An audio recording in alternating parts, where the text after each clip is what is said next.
Voilà, Olivier Mareuse, évidemment, qui est toujours avec nous, directeur des gestions d'actifs, donc à la Caisse des dépôts, le groupe Caisse des dépôts qui organise donc cette matinale spéciale que vous suivez autour de la finance verte. Quels outils, quels leviers, hashtag finance verte, séance de questions dans un instant.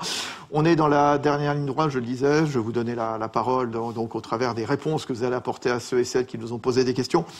Vous avez suivi évidemment l'intégralité de ces débats, de ces échanges. Qu'est-ce qu'on peut dire en pré-conclusion? Olivier, s'il vous plaît.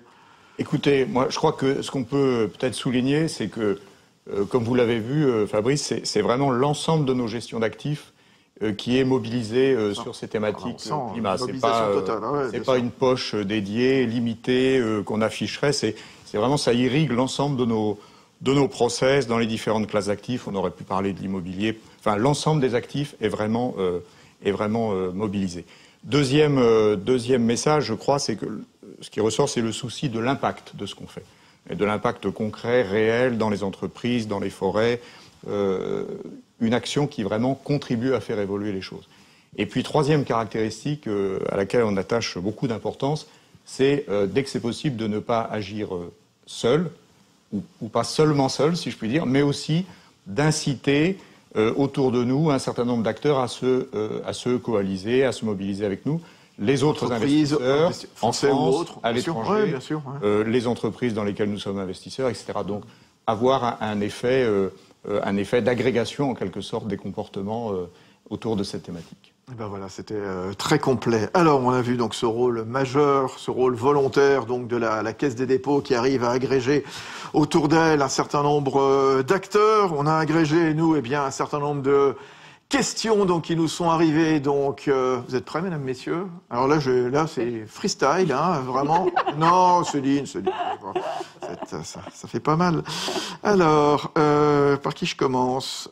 Françoise Perrault, qu'on remercie, Madame Perrault, qui nous dit serait-ce possible de faire un petit focus rapide sur les financements verts de la CDC à destination plus particulière des collectivités locales? Ah oui, ça c'est intéressant, ça, les collectivités locales, quand on sait qu'à l'intérieur du groupe Caisse des dépôts, il y a cette fameuse banque des territoires dirigée par Olivier Sichel, qui est tellement active justement, bien sûr, les actions cœur de ville, 222 villes, qui cherchent à les revitaliser.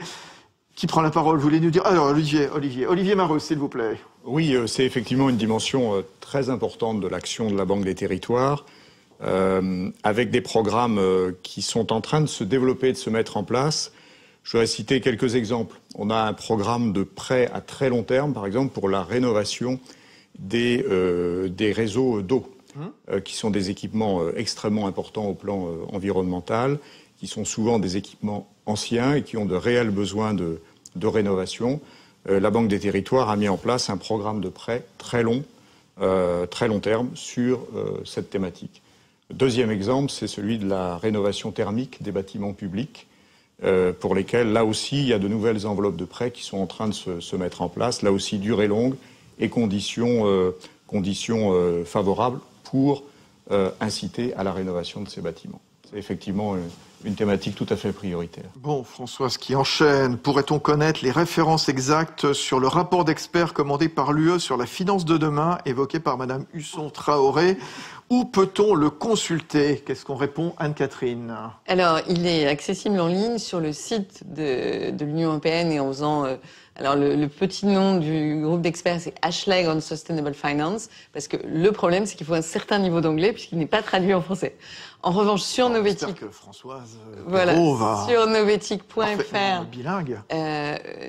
Qui est, lui, accessible en tant que filiale de la Caisse des dépôts, nous pouvons mettre des contenus accessible à tous. Donc là, vous trouverez énormément d'informations sur le contenu de ce rapport, sur le plan et beaucoup de contenus aussi liés à la finance durable qui permettent effectivement d'avoir les pistes, les liens et de mieux comprendre tous ces sujets qui sont évidemment extrêmement complexes. Pas tellement dans l'intention, finalement, elle est assez simple, mais dans la mise en œuvre et dans la mise en pratique. Alexandra qui nous dit... Bonjour Alexandra. Quels outils, quels leviers et quels KPI? Point d'interrogation. Merci. On remercie également Alexandra. Ah oui, alors qui se lance pour répondre à cette dame Anne-Catherine, pas toujours, allez-y. On peut peut-être... donc effectivement, la question est vaste. En revanche, l'Union européenne a pensé... On revient dans une heure? Non. Oui, alors on peut, mais en fait, l'idée, c'est que l'Union européenne a pensé dans son plan à cette dimension-là.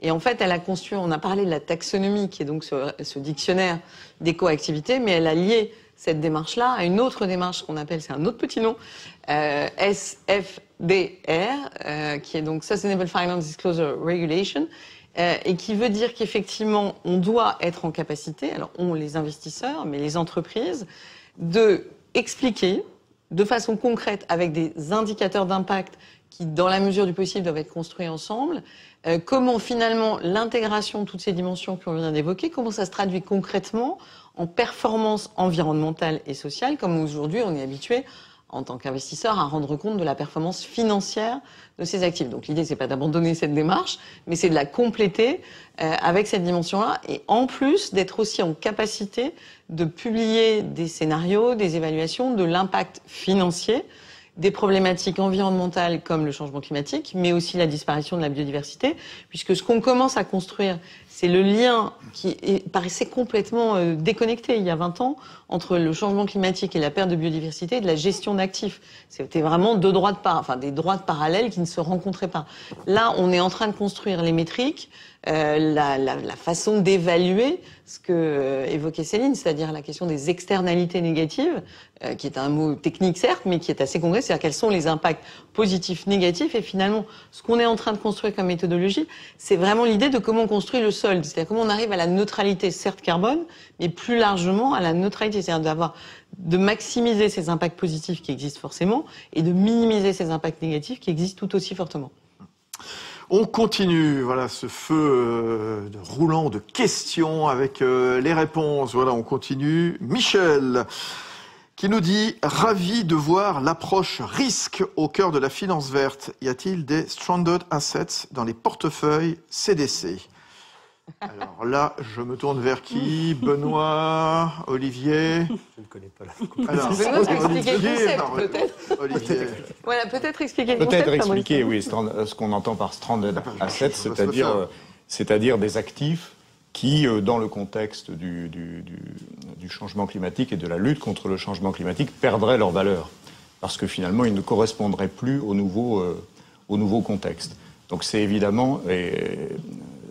La question est totalement pertinente. C'est un risque majeur pour l'investisseur de voir certains actifs perdre leur valeur dans la durée.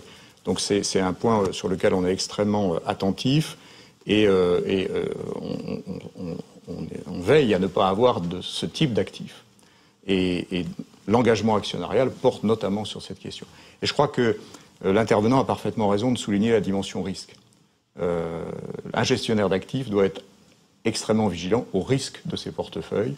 Et le risque changement climatique, c'est un risque de dévalorisation très important pour les actifs, surtout, comme je le disais, quand on a une optique à long terme, comme c'est notre cas. Autre question, je continue, c'est Marine qui nous demande clairement, voilà, la finance verte peut-elle sauver le monde? Ah, eh ben oui, eh ben. Attention, celle qui se moque de la question répond, Anne-Catherine. Et alors, puis Benoît, il va répondre aussi. Hein, oui, voilà, je pense qu'on est...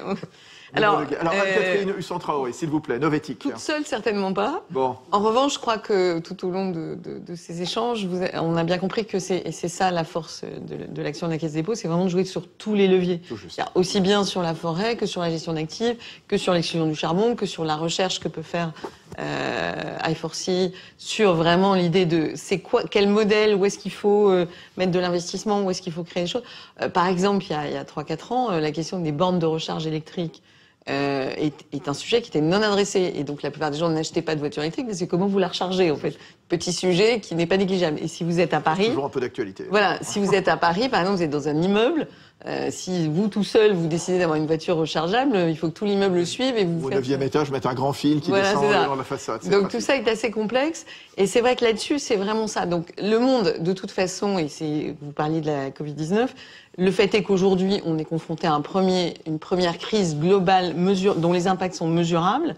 Et donc, c'est vrai qu'on a du coup l'opportunité de l'utiliser pour comprendre que finalement, pour adresser ces crises, il faut s'adapter, il faut changer de modèle et de façon assez radicale et assez rapide. Et la très bonne nouvelle, c'est qu'on a montré que finalement, c'était relativement possible, très bien accepté. Donc, on peut faire plein de choses. Le vrai sujet, c'est effectivement que l'impulsion gouvernementale des dirigeants économiques et financiers soit donnée et dans le bon sens, et c'est l'intérêt de tout ce qu'on vient de faire. L'affaire de tous, comme le disait tout à l'heure Benoît Leguet. Allez-y, Benoît. Oui, peut-être en complément. Alors, faut pas faire porter à la finance un chapeau qui est peut-être un peu trop grand pour elle. La finance peut et doit faire des choses, et les métiers financiers, je pense que ça a bien été dit dans cette table ronde, finalement se transforment. Le métier d'Olivier n'est pas tout à fait le même qu'il y a 5 ans. Et peut-être que dans 5 ans, 10 ans, ça sera pas tout à fait le même. Et il y aura des nouvelles choses qui seront intégrées par le secteur financier. Pas pour protéger la planète, mais pour bien faire son boulot, entre guillemets. Tiens, c'est ça qui est important dans l'affaire. Jean-Baptiste qui enchaîne, pareil, autre question. L'économie durable et la finance verte au service de la relance, combien de points de PIB ? On n'a pas. Alors, j'ai pas la réponse directement, mais il y a un travail qui a été fait sur la base de notre proposition de plan de relance, sur lequel l'exécutif s'est largement appuyé. Si vous regardez le rapport du Haut Conseil pour le climat de juin 2020, il y a des travaux de l'ADEME. Oui. Qui ont essayé de faire une simulation macroéconomique sur la base du plan de relance qu'on proposait. Et le résultat, alors qui est peut-être contre-intuitif, c'est qu'en fait, ça peut générer de la croissance. Alors, de la croissance entre guillemets verte, puisqu'on s'appuie sur de l'investissement vert. Donc, le rapport est disponible sur le site du Haut Conseil pour le climat, rapport de juin 2020. Rapport de l'ADEME. Voilà. Allez, je pense qu'on va prendre une dernière question, puis après on va se quitter. Stéphanie, voilà, l'Europe a-t-elle une carte à jouer ? Oui, ben ça je pense, c'est important parce que, Claire, allez-y, peut-être tour de table de chacun, là, pour un petit tour de table et on se dira au revoir juste après. Anne-Catherine Husson-Traoré, sur le rôle de l'Europe. Elle a non seulement une carte à jouer, mais elle le joue. Ouais. Et un point extrêmement intéressant, puisqu'il y a aussi un plan de relance européen, c'est qu'il s'appelle relance certes, mais résilience. Et je pense que vraiment, on a aujourd'hui une transformation qui a été impulsée en 2018 par le plan d'action dont je parlais, mais qui a été bien plus portée encore avec le Green Deal. Et le nouveau Parlement est extrêmement exerce une pression réelle sur la Commission pour qu'elle aille de plus en plus loin sur le vert. Et dernier élément, et c'est aujourd'hui l'anniversaire de la première plateforme internationale sur la finance durable, c'est-à-dire que dès le départ, l'Union européenne a associé d'autres pays, d'autres continents, à commencer par la Chine d'ailleurs, sur le sujet, sur la façon dont on construisait ensemble un nouveau forum, une nouvelle façon de travailler les questions financières et économiques. Donc elle a un rôle de leader absolument clé, elle cherche à le prendre et globalement on a vraiment beaucoup d'éléments qui montrent que c'est en train d'être concret. Benoît Leguet, Forcy. Oui, même son de cloche. L'Europe a une carte à jouer et elle la joue en fait. Donc on a parlé de feuille de route, de verdissement ou de durabilisation de la finance. D'autres éléments, le plan de relance en France, le volet environnement, c'est de l'argent européen. C'est vraiment très très simple. Très bien, oui. Donc oui, ça y contribue. Le label bas carbone, c'est un projet qui a été porté au départ par des fonds européens. C'est un projet de recherche qui a été porté par des fonds européens. Il y a une expérimentation en France, c'est super. Et maintenant, le label bas carbone est en train peut-être de faire des émules au niveau européen. C'est-à-dire qu'il y a une réflexion européenne qui est en train de se mettre en place. Et puis l'Europe, c'est aussi le premier marché de consommateurs du monde. C'est un endroit où on peut produire des normes financières de consommation, etc. Il n'y a pas qu'aux US et en Chine où on peut produire des normes. Et on peut peut-être également utiliser... Et prendre peut-être le leadership, en tout cas, pas laisser ça aux autres. Vous avez totalement raison, Benoît Leguet. On est un gros continent et on doit en être fier. Oui, bien sûr. On doit en être fier, accessoirement aussi. Céline Semama, Société forestière de la Caisse des dépôts. Sur l'aspect européen, je ne dirais rien de plus que ce que vient de dire Benoît sur le label bas carbone, mais juste dire que nous avons la chance de travailler sur un actif vert et vivant, et autour duquel il y a vraiment beaucoup de solutions qui peuvent être imaginées, et que la Société forestière est très mobilisée et très engagée dans cette voie. Je fais notre petite pub, je me permets. Vous avez raison, vous êtes là pour ça, et on vous sent très enthousiaste, évidemment, très impliqué, c'est très bien, c'est toujours agréable. Allez, le mot de la fin, ça sera avec vous, Olivier Marose. Justement, sur l'Europe a-t-elle une carte à jouer sur le terrain de la finance verte? Oui, clairement, l'Europe a une carte à jouer dans le domaine des normes, comme on l'a évoqué, mais au-delà des bonnes pratiques, qui petit à petit peuvent ensuite se diffuser. Et puis je terminerai peut-être en faisant le lien entre la finance verte et la relance, qui sont finalement deux thématiques complètement d'actualité. Et sur les deux sujets, l'Europe a une carte à jouer et la joue. Enfin, le plan de relance européen se met en place et, comme Benoît l'a dit, comporte une dimension financement vert extrêmement importante. Eh ben, c'était particulièrement passionnant avec vous quatre et puis les deux autres intervenants qui étaient là. Merci à vous tous. Pour tous ceux qui ont loupé le début, rien de grave, évidemment. Vous allez profiter des soirées en couvre-feu pour suivre, revoir sur le site de la Caisse des dépôts cette matinale spéciale Finance verte. Quels outils, quels leviers. Merci à tous. Merci à tous ceux qui nous ont posé des questions. Je n'ai pas pu prendre toutes les questions parce qu'évidemment le temps passe, qui nous ont été livrés donc par chacune, Emmanuel, Françoise, Alexandra. Voilà, j'ai pas pris la question d'Emmanuel qui nous demandait comment la Caisse des dépôts compte influencer la Chine aussi, des opportunités de croissance sur l'économie. Ça sera l'objet d'une autre, d'une autre émission, bien entendu. Merci à vous quatre. Merci Céline Semama, directrice générale adjointe de la Société forestière de la Caisse des dépôts. Benoît Leguet, directeur général de Life4CE. Anne-Catherine Husson-Traoré, directrice générale de Novetic. Et Olivier Mareuse, donc directeur des gestions d'actifs de la Caisse des dépôts.